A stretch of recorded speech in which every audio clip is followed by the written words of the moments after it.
The moment you lose your hunger, you start losing your edge. That's the truth most people don't want to admit. Success doesn't disappear overnight. It fades when you stop chasing it like you once did. You have to stay hungry, not just in the early days when everything is new, but every single day you're alive. Hunger is what keeps you from settling for less. Hunger is what pushes you to go beyond what feels safe. Without it, you drift. You slow down. You accept average when you're capable of more. Think about it. Are you still working with the same urgency you had when you were starting out, or have you let comfort make you softer? Every achievement you've had so far is just the beginning if you refuse to settle. In this session, we're going to break down how to keep that hunger alive so you can keep growing, keep achieving, and keep becoming the best version of yourself. Chapter 1. Remind yourself daily why you cannot slow down. You wake up every morning with two choices. You can either move forward or stand still.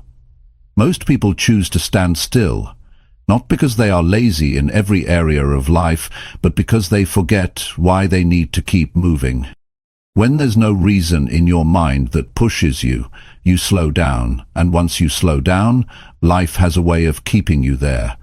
If you want to live a life that is full of progress, growth, and results, you must remind yourself daily why you cannot slow down. The truth is, energy fades when purpose fades. If you don't have a reason that keeps you awake at night and gets you out of bed in the morning, you will start making excuses without even realizing it. That's why you must bring that reason back into focus every single day. Not once a month, not when you feel like it. Every single day. If you allow your hunger to fade even for a short time, you'll start making decisions that lead you away from your goals. Think about the times in your life when you moved the fastest, when you were focused, when you gave everything you had. Those were the times when your goal was clear. You could see it. You could feel it. That's why you didn't stop. Now, ask yourself, what's the difference between that version of you and the version of you right now? Most of the time, the only difference is that you've forgotten your reason. You cannot rely on motivation to keep you going. Motivation is a feeling. It comes and goes. If your progress depends on how you feel, you will never be consistent. What works is reminding yourself of the facts about why you started, the facts about where you want to go, the facts about what happens if you stop. These are not feelings. These are reminders that give your actions meaning. So how do you do this in daily life? Start by putting your reason somewhere you can see it. Write it down in a place that forces you to face it every day. It could be a note on your desk, a card in your wallet, or even a message on your phone. The point is not where you put it. The point is that you see it. And when you see it, you remember why slowing down is not an option. Then, speak your reason out loud each day. There's something powerful about hearing your own voice say it. When you speak it, it becomes real again. It's not just a thought passing through your mind. It's a commitment you're making to yourself in that moment. Another way to stay connected to your reason is to measure your progress daily. People slow down because they convince themselves they are moving when in reality they are standing still. If you don't check your progress, you won't notice when you're drifting. But when you measure, you can see exactly where you are and where you're not. That's when your reason comes back into play. If you're falling behind, your reason will push you forward, and you have to protect yourself from the distractions that make you forget. There are conversations, environments, and habits that pull your attention away from your purpose. They make you comfortable. They make you think you have time. You don't have unlimited time. Every day you waste is a day you never get back. That's the reality. If you keep that reality in front of you, you'll feel that urgency again. Some people slow down because they've already made progress and think they can relax. But the moment you think you've done enough, you start to lose the discipline that brought you this far. You have to treat each day as if you're starting again. No matter what you did yesterday, today requires new effort. Yesterday's work will not carry you through today's challenges. You also need to know exactly what's at stake if you slow down. Ask yourself, what will I lose if I stop giving my best? How will my life look in a year if I keep moving at the same pace I'm moving now? If the answer doesn't excite you, then you know you have to speed up. Reminding yourself daily is not about being obsessed, it's about staying aware. Awareness is what keeps you from drifting. If you don't check in with yourself every day, you will start to accept smaller results, lower standards, and less effort. That's how people lose their hunger. They don't notice it's happening until it's too late. Here's something important. Your reason might change over time, and that's okay. What matters is that you always have a reason that feels urgent and personal to you. Don't rely on someone else's reason. If you are working for something that doesn't truly matter to you, you will burn out. Make it about you, your family, your freedom, your future, your potential, your life. Some people wait for a crisis to get serious. They wait for a health scare, a job loss, or a big problem before they start moving again. But if you wait for pain to push you, you waste years of your life that could have been spent building. That's why you don't wait. You remind yourself now, you decide now. One of the best ways to keep your hunger alive is to put yourself in situations that require you to perform. If you know you have a deadline, an event, a presentation, or a meeting that demands your best, you won't slow down. So give yourself those deadlines. Sign up for challenges. Commit to things that make you feel the pressure to deliver. And when you feel tired, remind yourself that tired doesn't mean done. You can rest, but don't stop. The difference between those who succeed and those who quit is often one more step, one more day, one more push. When you see people who are far ahead, don't just look at their results. Remember that they stayed hungry long after others stopped. Every night, take a moment to think about what you did today to move forward. Did you act like someone who truly wants it? Did you give enough? Or did you let yourself coast? That small reflection keeps you honest. If you know you didn't give your best, you go to bed knowing tomorrow must be different. And here's something you need to understand. Hunger is not built in a single moment. It is built and rebuilt every single day. You cannot keep it alive by thinking about it once in a while. You must feed it daily, with action, reminders, and progress. If you do this, if you truly remind yourself every day why you cannot slow down, something changes in you. You stop negotiating with yourself about whether you feel like working. You stop needing permission. You stop waiting for the right moment. You know that every day counts, so you make every day count. That's when the results start to stack up. That's when the momentum becomes part of who you are. That's when people look at you and say, they never stop. And they're right. You don't stop, because you've made the decision that slowing down is not an option. You'll notice over time that staying hungry doesn't just affect one area of your life. It shapes everything. Your health, your relationships, your career, your confidence. They all grow when you stay driven. And it all starts with a simple daily choice. Remember why you must keep going. So when you wake up tomorrow, before you do anything else, bring your reason to the front of your mind. Think about it. Say it out loud. Look at it, written in front of you. Feel it. Then act on it. Because the moment you forget, the moment you slow down, you start moving away from the life you could have had, and you have no reason to let that happen. Not if you want more, not if you know you're capable of more, not if you've decided that you have to stay hungry. Chapter 2. Replace lazy routines with actions that build your drive. If you want to stay hungry for growth, you can't keep doing the same routines that drain your energy and waste your time. Most people live on autopilot. They repeat habits that feel comfortable but lead nowhere. They spend hours on things that don't matter and then wonder why they feel stuck. If you want to move forward, you have to replace those lazy routines with actions that build your drive. Not once, not occasionally, but as a new standard for how you live. The first step is being brutally honest about what's actually holding you back.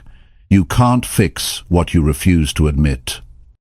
Look at your daily schedule and ask yourself, what am I doing that brings no real value to my life? You already know the answers. It could be mindless scrolling on your phone. It could be sleeping in for no reason. It could be starting your day without any plan. These are not small things. They shape the way you think, the way you feel, and the results you get. When you let lazy routines run your life, they slowly weaken your hunger. You lose the urgency to work. You lose the fire to improve. You start accepting less from yourself without even realizing it. That's why change has to be deliberate. You can't just hope better habits will show up. You have to create them. Start with your mornings. The way you begin your day decides how the rest of it will go. If your morning starts with hitting the snooze button, lying in bed, and letting your thoughts drift, you're already training your mind to delay action. Instead, wake up and do one thing that gets you moving immediately. It could be exercise, reading something that fuels your mind, or starting on your most important task. The point is to start strong, so you set the tone for the day. Next, look at how you spend your idle time. Those hours between tasks are either wasted or invested. Wasted time feeds lazy habits. Invested time builds your drive. Instead of letting your mind wander aimlessly, use that time to learn, plan, or take care of small but meaningful actions. You don't need every moment to be intense, but you do need to stay intentional. A major reason people fall into lazy routines is because they don't challenge themselves enough. They do just enough to get by. If you want to stay hungry, you must set goals that stretch you. When your goals are too easy, you lose interest. When they're big enough to demand your focus, you wake up with a reason to push. Every time you set a standard that's higher than what you've been doing, you break the pattern of laziness. Another powerful shift is replacing consumption with creation. Many lazy routines are built around consuming, watching, scrolling, listening, without producing anything. When you spend more time creating something valuable, whether it's for yourself or others, you naturally become more driven. Your energy changes when you're building, instead of just taking in information. You also need to remove the triggers that lead to lazy behavior. If you know your phone distracts you, keep it out of reach during work. If watching TV after dinner turns into hours of wasted time, change that environment. Drive is not just built by willpower, it's built by designing your surroundings so they push you to take action instead of tempting you to slow down. Track your habits daily. This is how you make sure lazy routines don't sneak back into your life. At the end of each day, write down what you did that pushed you forward and what held you back. If you see the same lazy action showing up more than once, remove it. Don't wait until it becomes a permanent part of your routine. One of the most effective ways to build drive is to connect your actions to a bigger reason. When you know why something matters, you do it with more focus. Lazy routines often survive because the actions that replace them feel meaningless. But when you see the connection between your daily choices and your long-term goals, those actions start to matter. And when they matter, you keep doing them. It's also important to remember that building drive doesn't mean filling every minute with work. You need rest, but your rest should be intentional. Resting to recharge is different from avoiding work. When you rest with purpose, you come back stronger. When you rest out of habit, you weaken your momentum. Learn to tell the difference. Surround yourself with people who live with urgency. If you spend time with those who make excuses, you'll start to think excuses are normal. If you spend time with those who take action, you'll feel uncomfortable doing nothing. The people around you influence your drive more than you realize. Choose them wisely. Don't underestimate the power of structure. Drive grows when you know exactly what to do and when to do it. If your days are unplanned, you'll default to lazy habits. Set clear times for work, learning, exercise, and rest. Follow that schedule until it becomes second nature. A good structure doesn't limit you. It frees you from wasting time deciding what to do next. Replace easy tasks with actions that require effort. Lazy routines survive because they're effortless. They demand nothing from you. But effort builds hunger. When you consistently do things that challenge your mind and body, you feel more alive. That feeling becomes addictive in the best way. You start to seek out challenges instead of avoiding them. Be willing to do the uncomfortable work before it becomes urgent. Many people delay tasks until they have no choice but to act. That habit kills drive. If you want to stay hungry, do the hard work while you still have time. It builds discipline, and discipline is the foundation of lasting drive. Hold yourself to the promises you make. Nothing kills hunger faster than breaking your own word. If you say you'll work out, do it. If you say you'll finish something today, do it. Every time you keep your word to yourself, you strengthen your drive. Every time you break it, you weaken it. Learn to see progress as fuel. When you replace lazy routines with actions that matter, you'll start to notice small wins. Don't ignore them, recognize them. Let them remind you that what you're doing is working. Those wins give you the motivation to keep going even when the work is hard. The truth is, lazy routines don't just waste time, they waste potential. Every time you choose comfort over action, you choose the life you have now over the life you could have. And if the life you have now is not the one you want, you can't afford to keep making that choice. Drive is not something you're born with. It's something you build through action. And action starts with replacing the things that hold you back with things that push you forward. You don't need to make 100 changes at once. Start with one. Replace one lazy routine today with something that builds your hunger. Then do it again tomorrow. And again the next day. Over time, your old habits will disappear, not because you forced them out, but because you no longer have space for them. Your life will be filled with actions that demand your focus, your effort, and your energy. That's how hunger stays alive. If you want to look back a year from now and see real change, this is where it begins. Not with big speeches or sudden bursts of motivation, but with the quiet decision to stop living on autopilot, to remove what's holding you down, to fill your days with actions that keep your fire alive. That's how you move from a life of wasted time to a life of constant growth. And that's how you stay hungry long enough to reach the goals you've been chasing. Chapter 3. Keep proving to yourself that you can do more. Most people stop at the point where they feel they've done enough. They reach a target, finish a task, or hit a certain level, and then slow down. But if you want to grow, you can't let that be your stopping point. You have to keep proving to yourself that you can do more. Not to impress other people, not to compete with anyone else, but to see how far you can actually go. The truth is, most limits are not real. They're created in your mind by the belief that what you've done so far is all you're capable of. You don't find out your real capacity until you push past what you think is the end. Doing more doesn't mean you have to make huge jumps overnight. It's about setting a standard where you never settle for your first attempt being your final effort. If you can run 2 miles, try for 2.5. If you can make 10 sales calls in a day, push for 12. If you can write for 30 minutes, go for 45.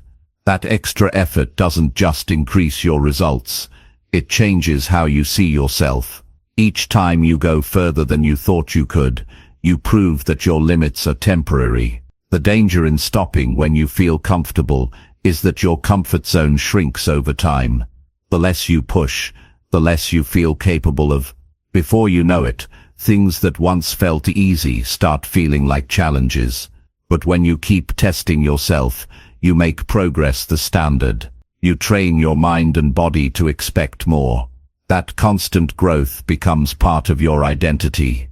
One way to keep proving you can do more is to set challenges that make you slightly uncomfortable. Not challenges so big that they overwhelm you, but ones that require you to give a little extra. When you win those small challenges, your confidence grows. That confidence fuels your hunger, and that hunger makes you ready for bigger challenges. This process keeps you moving forward without burning out. It's also important to track your efforts, not just your outcomes. Many people only measure success by results. If they don't see immediate gains, they stop trying. But growth doesn't always show up right away. Sometimes the real progress is happening in your mindset, discipline, and skill level before it becomes visible in results. By tracking what you actually do, how much time you put in, how much effort you give, you can see the improvement that isn't obvious at first glance. To push yourself further, you have to remove the safety nets that let you stop early. If you know you can quit without consequences, you will. Instead, create situations where you must follow through. Make commitments that require you to deliver more than you normally would.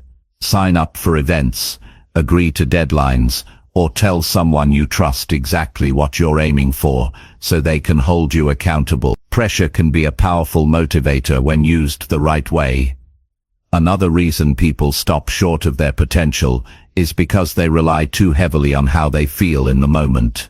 If you only work harder when you're inspired, you'll never find out what you're really capable of. The real breakthroughs come on the days when you don't feel like doing more, but you do it anyway. Those are the moments when you prove to yourself that discipline is stronger than mood. When you keep proving to yourself that you can do more, you stop fearing hard work. Hard work becomes familiar. You don't see it as a punishment. You see it as an opportunity. Each time you push beyond your old limits, you learn that the discomfort doesn't last, but the pride of finishing does. That pride stays with you and fuels you for the next push. A powerful method to discover your true capacity is to take your current target and ask, what's the next step beyond this? If your goal is to save a certain amount of money, ask how much more you could save if you cut one more unnecessary expense. If your goal is to get in shape, ask how much stronger you could get if you added one more set to your workouts.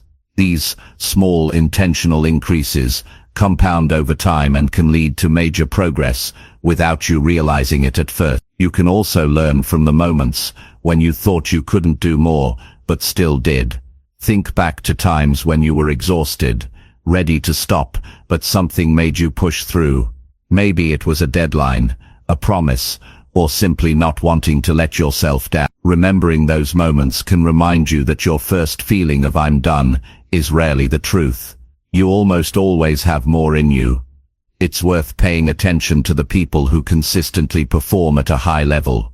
You'll notice that they have a habit of stretching themselves. They don't stop when they reach average results. They stay curious about their own potential. They test themselves regularly. Not because they doubt themselves, but because they know growth is never finished. One of the best ways to make this mindset permanent is to set a baseline for yourself and never fall below it. For example, decide on a minimum number of hours you will work on your goals each week. Decide on a baseline for your health, your learning, or your performance. That baseline becomes your normal, and from there you can always try to go beyond it. Over time your baseline will rise naturally, and what once felt like a stretch will feel like routine.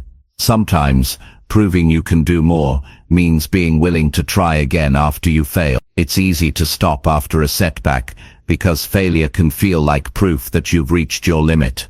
But if you treat failure as feedback, it becomes another way to grow. You learn what didn't work, adjust, and push forward with better strategy. Every time you do this, you're showing yourself that obstacles don't define your limits. Your persistence does. You also have to be careful about comparing your more to someone else's. Your goal is not to do more than the person next to you. Your goal is to do more than you did yesterday. Chapter 4. Refuse to settle until you hit your real target. Most people give up long before they reach what they truly want. They stop when they hit a level that is good enough, not realizing that settling for less than the real target leaves them with regret later. If you want a life you are proud of, you have to refuse to settle until you hit your actual goal. Not the halfway mark. Not the safe version, the real one. The one you first imagined when you decided you wanted more out of life. The one that still matters to you even after the excitement has faded. The reason most people stop short is because the middle point feels comfortable. Once they get some progress, they convince themselves that it's better than nothing, and they lose the urgency to keep going. But comfort is dangerous. Comfort tricks you into thinking you've made it when, in reality, you're still far from where you could be. If you allow yourself to stop there, you never see your full potential. Refusing to settle means being honest with yourself about what you really want. You cannot reach a target you haven't clearly defined. Too many people start with a vision, but then lower their expectations when things get hard. If your goal changes only because you're tired or discouraged, it's not an adjustment, it's a compromise. And every time you compromise with yourself, you train your mind to accept less. The real target is rarely easy to reach. It will demand more time, more effort, and more resilience than you thought you had. You will face setbacks that make you question whether it's worth it. This is the point where most people give up. But if you decide early on that stopping before the finish line is not an option, you build a different mindset. You stop looking for the fastest way out and start looking for the most effective way forward. One of the most important things you can do is to keep your target visible every day. Write it where you can see it. Remind yourself why you chose it. Keep asking yourself, am I there yet? If the answer is no, you know the work is not finished. That simple question cuts through excuses. It forces you to measure your actions against your actual goal, not against a temporary level of progress. You also have to be willing to extend the timeline if necessary. The truth is, most worthwhile targets take longer than you expect. If you base your effort only on how fast you get there, you will quit when the deadline passes. Refusing to settle means staying committed even when it takes more time than planned. The goal doesn't lose value just because it takes longer.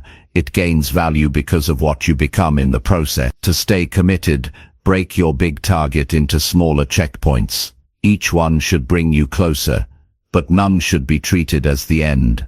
Celebrate progress, but don't confuse it with completion.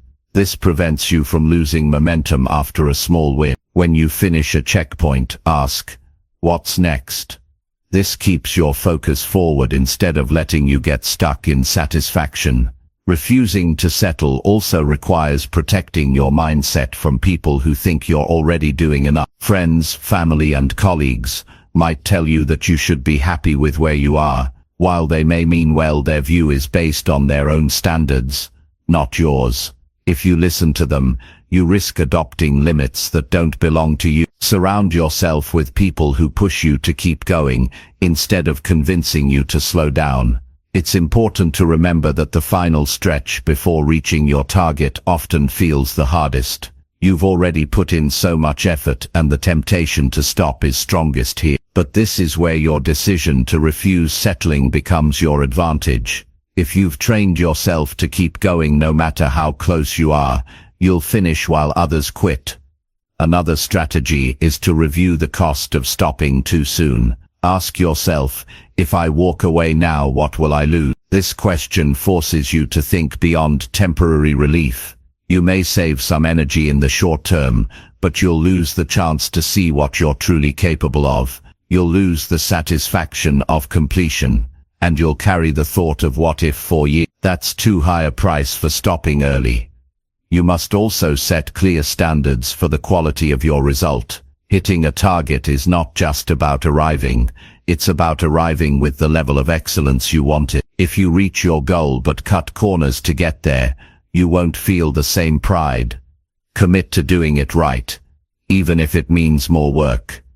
The process shapes you as much as the outcome does.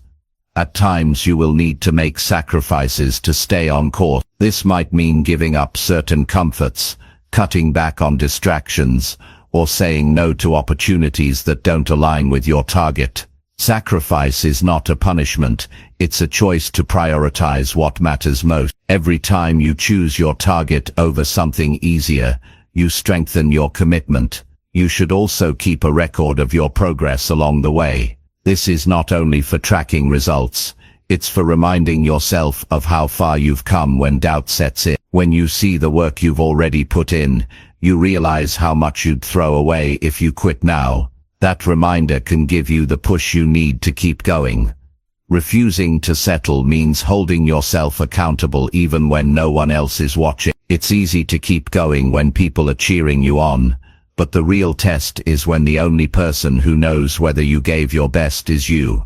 In those moments, you decide the kind of person you are. Are you someone who stops when it's comfortable, or someone who keeps going until the job is done? To build that level of discipline, focus on making progress daily. Even small steps matter, as long as they move you toward the real target. When you take consistent action, you reduce the power of doubt. You don't waste energy debating whether you should continue. You simply keep moving because it's part of who you are.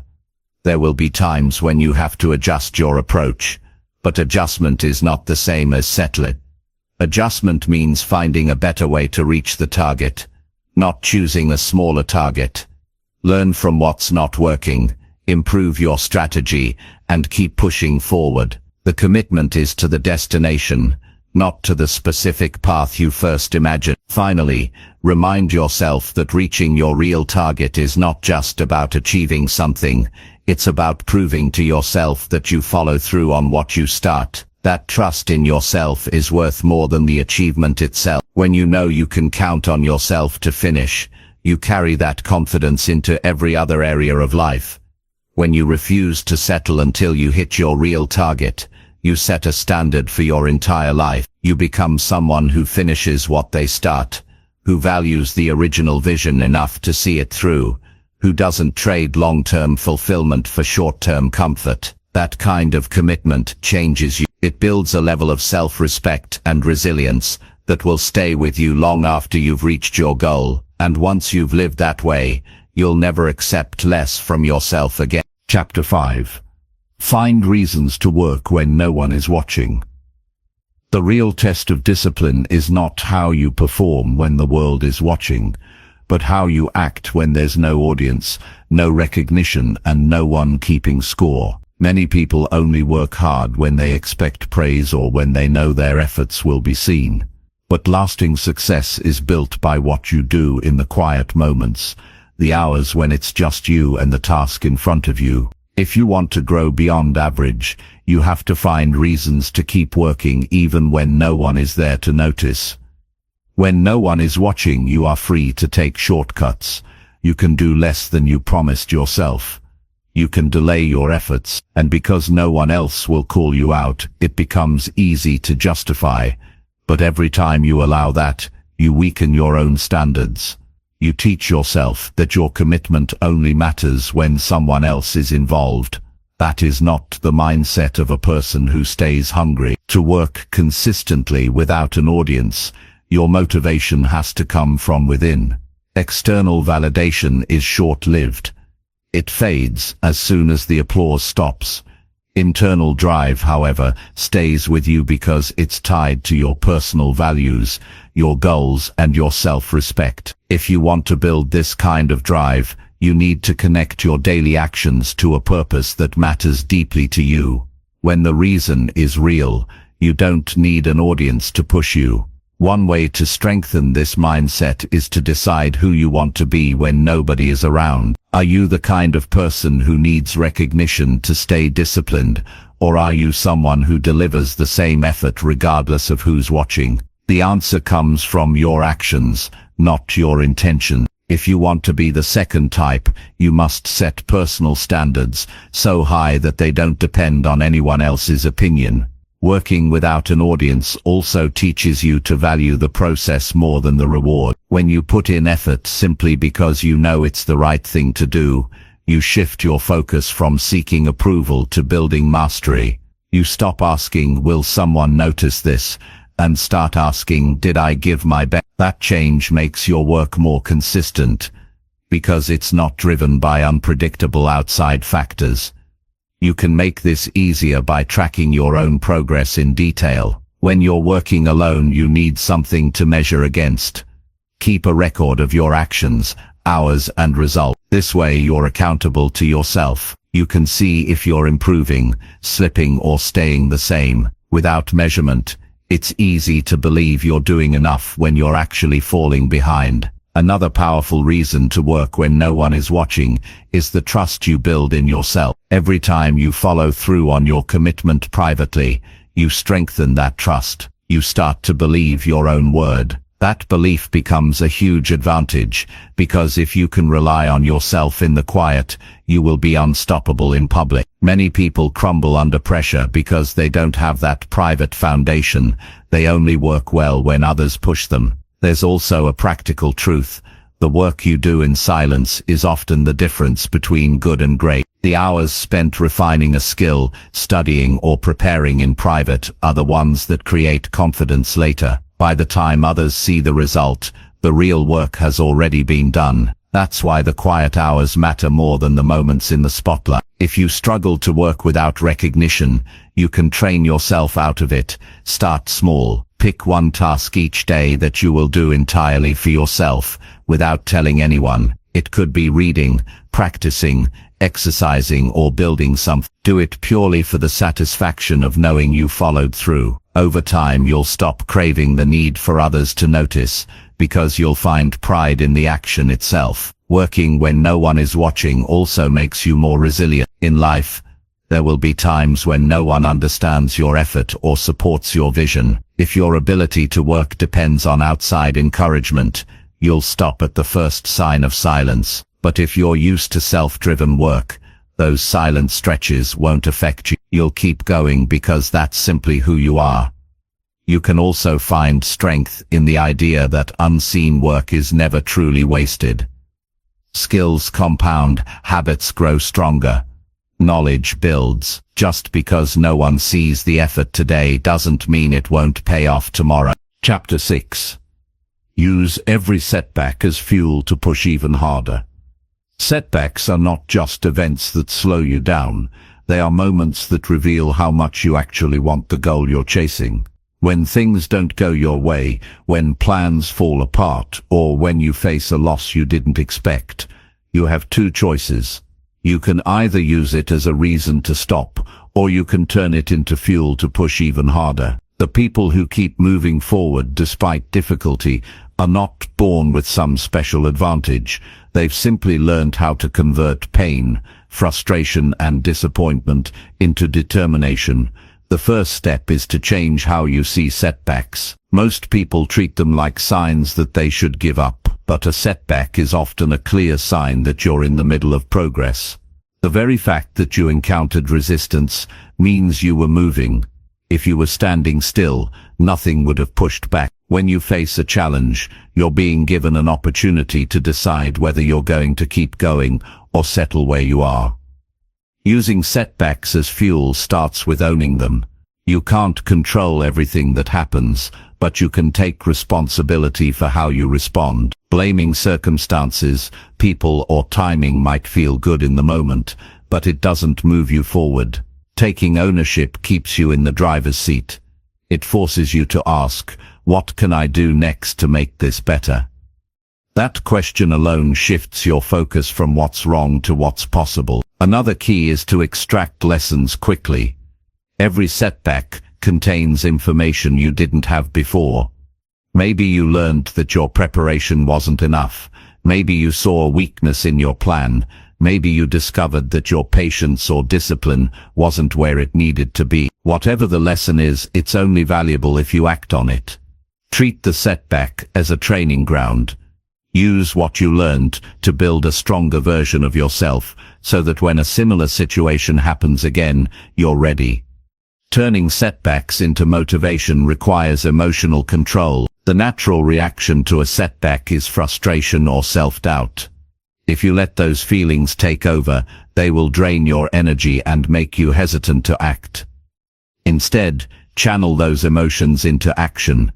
Let your frustration push you to try again with more intensity. Let your disappointment remind you of why you started in the first place. Let your anger toward failure be the fire that keeps you from repeating it. You can also reframe the setback by looking at the bigger picture. One difficult moment does not erase all the progress you've made. Too many people throw away months or years of work because of one bad week or one lost opportunity. A setback is not the end. It's a page in the story. When you see it as temporary, you're less likely to let it define you. Some of the strongest people you'll ever meet are the ones who have faced repeated setbacks and kept going anyway. They don't see a closed door and turn around. They look for another way in. That mindset doesn't come from comfort. It comes from repeatedly proving to themselves that they can recover. Every time you push through a setback, you build resilience. And resilience makes you faster, stronger, and more determined for the next challenge. One powerful tactic is to set a response plan before setbacks happen. If you already know how you'll react when things go wrong, you won't waste time in shock or panic. For example, if a project fails, your plan might be to review what went wrong within 24 hours, identify 3 changes to make, and then restart with the new strategy. Having this kind of plan keeps you from staying stuck too long. You also need to pay attention to your self-talk after a setback. The way you speak to yourself shapes what you do next. If you say, "This always happens to me," you reinforce the idea that you can't win. If you say, "I'll figure out a better way," you open the door to solutions. Replace hopeless language with action-focused language. Sometimes the best fuel comes from remembering what's at stake. Ask yourself, what will happen if you give up now? Think about the opportunities you'll miss, the skills you won't develop, the confidence you'll lose. Then ask yourself, what happens if you push harder instead? Chapter 7. Talk to people who inspire you to aim higher. The people you speak to on a regular basis shape how you think, how you act, and how much you believe you can achieve. Conversations are not just exchanges of words, they are exchanges of ideas, energy, and belief systems.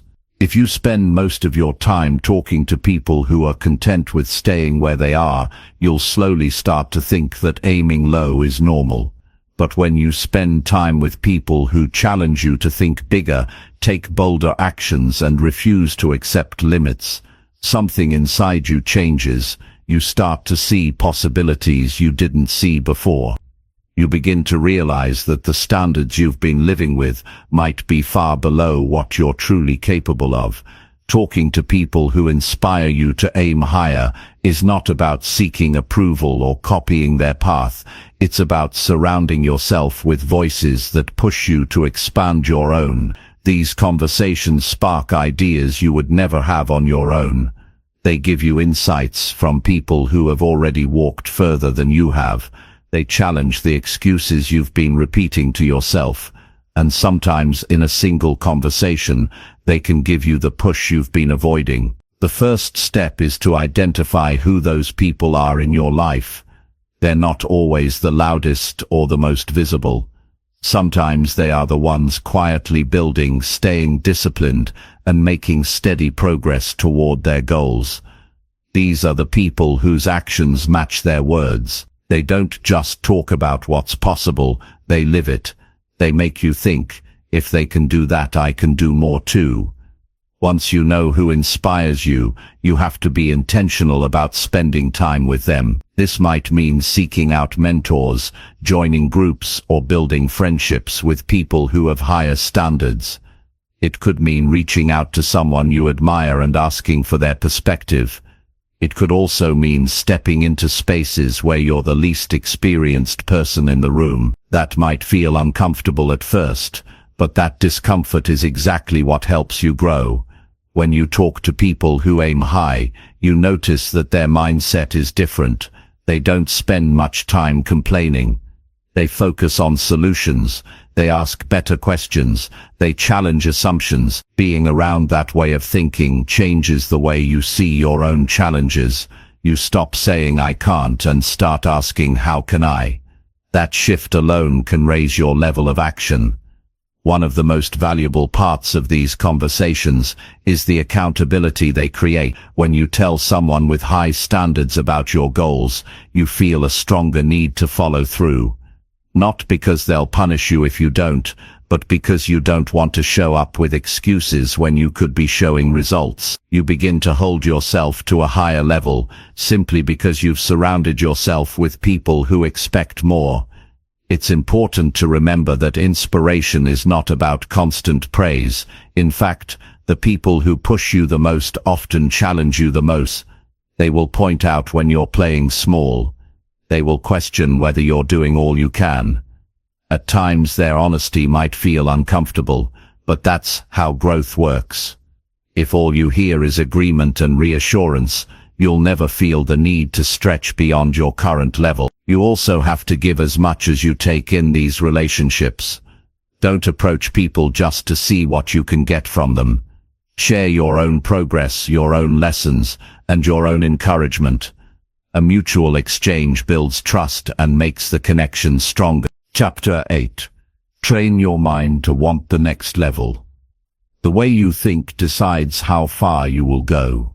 If your mind is trained to be satisfied with your current position, you will stop as soon as you feel comfortable. But if your mind is trained to keep looking for the next level, you will keep moving forward, no matter how much you have already achieved. Wanting the next level is not being ungrateful for what you have. It's about refusing to let your growth stop. It's about seeing every milestone as a checkpoint, not the finish line. Training your mind to think this way takes effort, because the natural human tendency is to relax once progress is made. You hit a goal, you feel relief, and that relief can make you slow down. The danger is that if you stay in that relaxed state too long, your hunger fades. Before you know it, your skills, discipline, and drive begin to weaken. To avoid that, you must develop the habit of asking yourself, what's next? Immediately after reaching a goal, that simple question forces your brain to stay in growth mode. One of the most effective ways to train your mind for the next level is to expose yourself to examples of people operating at a higher standard than you currently are. When you see what is possible, it expands your sense of what you can achieve. If the only examples you see are people working at your current level or below, you'll have no reason to believe you can do more. Seek out stories, environments, and people that make your current success feel like just the beginning. Your mind also responds to the expectations you set for yourself. If you set goals that are too easy, your brain gets used to low effort. Over time, it accepts mediocrity as normal. But when you set goals that stretch you, goals that make you work harder, think deeper, and stay focused longer, you teach your mind to adapt to higher demands. This repeated stretching is what builds the desire for the next challenge. The next level has to mean something personal to you. It's not enough to chase it because someone else thinks you should.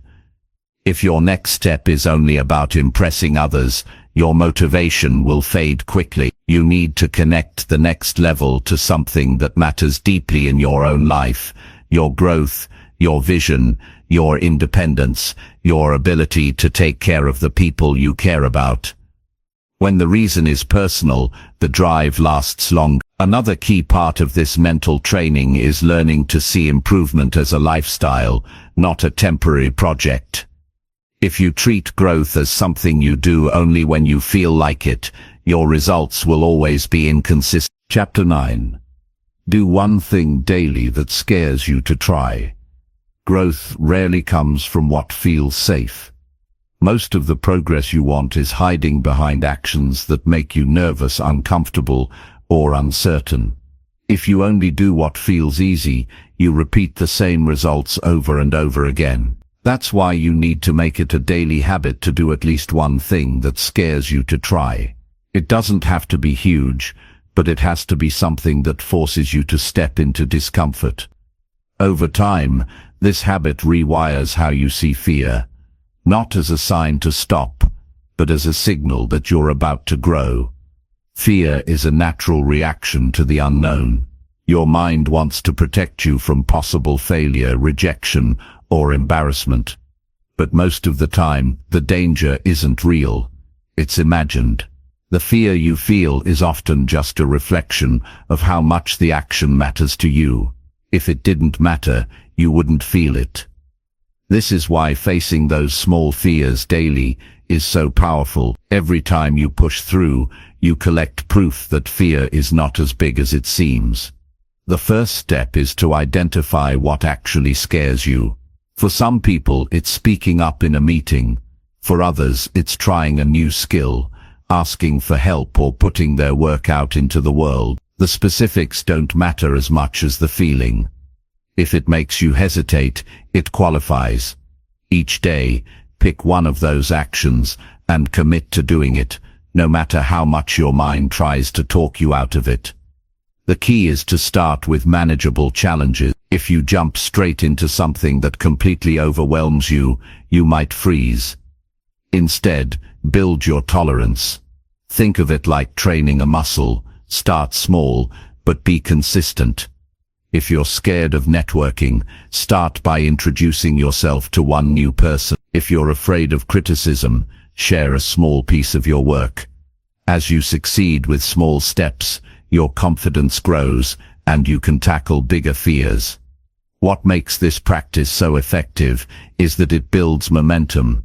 When you face one fear today, tomorrow's challenge feels less intimidating. Chapter 10. Never allow comfort to replace your hunger for growth. Comfort can be one of the biggest threats to your future. It doesn't arrive with warning signs. It doesn't feel like danger. In fact, it feels good, safe, easy, familiar.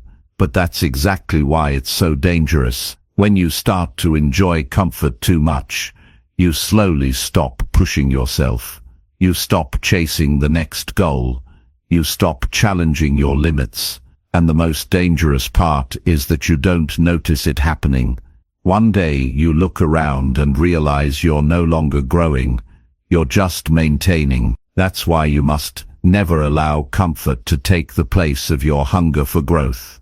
Growth is not something that happens by accident. It's the result of consistent effort, deliberate decisions, and the willingness to keep moving forward even when you don't have to. The moment you start thinking you've done enough, you begin to lose the edge that got you here in the first place. Comfort whispers, "You've worked hard, you deserve a break." And while rest is necessary, letting that rest turn into long-term complacency is where people lose everything they've built. Hunger for growth is a mindset. It's waking up each day knowing there's more to learn, more to achieve, and more to improve. It's not about dissatisfaction with where you are. It's about refusing to believe that this is the highest you can go. Comfort tells you to slow down because things are good enough. Hunger tells you that you're capable of more than just good enough. One way to keep your hunger alive is to regularly put yourself in situations that challenge you. When everything around you is easy, your skills start to weaken.